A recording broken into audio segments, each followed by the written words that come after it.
আসসালামু আলাইকুম। আজকে আমি বানাচ্ছি হচ্ছে চ্যাপার ভর্তা। এক একজন এক এক রকম বানায়, আর আমার শ্বশুর বাড়িতে আসলে এভাবে বানায়। তো প্রথমে আমি এখানে পেঁয়াজ দিয়ে দিলাম। আপনি কিছুটা পেঁয়াজ দিতে পারেন, মানে পরিমাণ মতো পেঁয়াজ দিলাম। তারপর রসুন অ্যাড করলাম।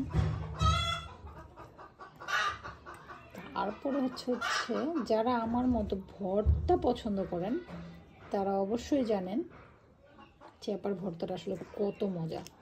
চ্যাপাও দিয়ে দিলাম, সাথে একটা কাঁচামরিচ, মানে একটা না আরও কিছু কাঁচামরিচ দিব। যে কাঁচামরিচ যার যতটুকু ঝাল পছন্দ ওরকম ঝাল খাবেন।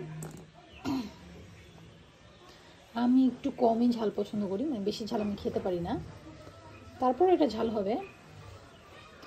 তো সবার পরিমাণ মতো এভাবে দিয়ে একদম ইজি স্টেপে একটা চ্যাপার ভর্তা, মানে এটাতে কোনো ওরকম কষ্টই নেই, একদম ঝামেলা ছাড়া।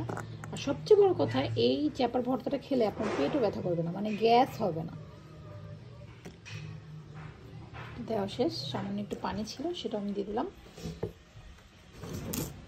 এখন দেব লবণ।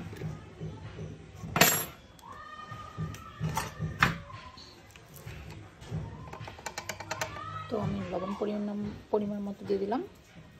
আমি আসলে লবণের পরিমাণটা বুঝি না, কম বেশি হতে পারে।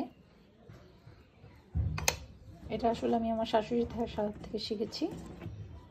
আমার বাসায় আবার শুকনো মরিচ দিয়ে খায়, আপনারা অনেকে শুকনো মরিচ দিয়ে খান।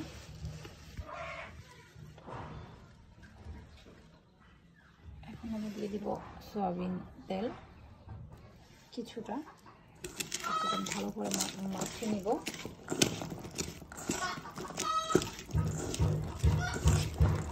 ভালো করে মাখা হয়ে গেলে আমি একটু পানি দিয়ে বসিয়ে দিব সিদ্ধ হওয়ার জন্য। সুন্দরভাবে মাখা হয়ে গেছে। এখন আমি একদম এই ভর্তাটা একদম সাদা হয়, মানে কোনো রকম মশলা হবে না, কারণ এটা বাটতে হবে। আপনারা মনে করেন না যে এটা রান্না ভর্তা না, এটা হচ্ছে বাটা ভর্তা। তারপর এখন একটু পানি দিয়ে দিব, একদম সামান্য পরিমাণে পানি দিয়ে দিচ্ছি, হাতটা ধুয়ে আর কি, কারণ বেশি পানি দিলে আবার সময় লাগবে শুকাতে, কারণ এটা পুরো শুকে যাবে। শুকলে ঠান্ডা হলে তারপর আমরা ভর্তাটা বাটতে পারবো। ফাইনালি বলো কিছু পড়ছে, দেখেন এত সুন্দর গ্রান বের হয়েছে। আপনারা যদি আসলে বুঝতেন এত সুন্দর গ্রান। এই পানিটা পুরোপুরি শুকবে, তারপর এটা শিলপাটায় বাটা হবে। নাড়াচাড়া করে দেখি কি অবস্থাতে আসলে আছে, লেগে টেগে যায় না, একদম ঠিক আছে। এগুলো একটু সিদ্ধ হোক।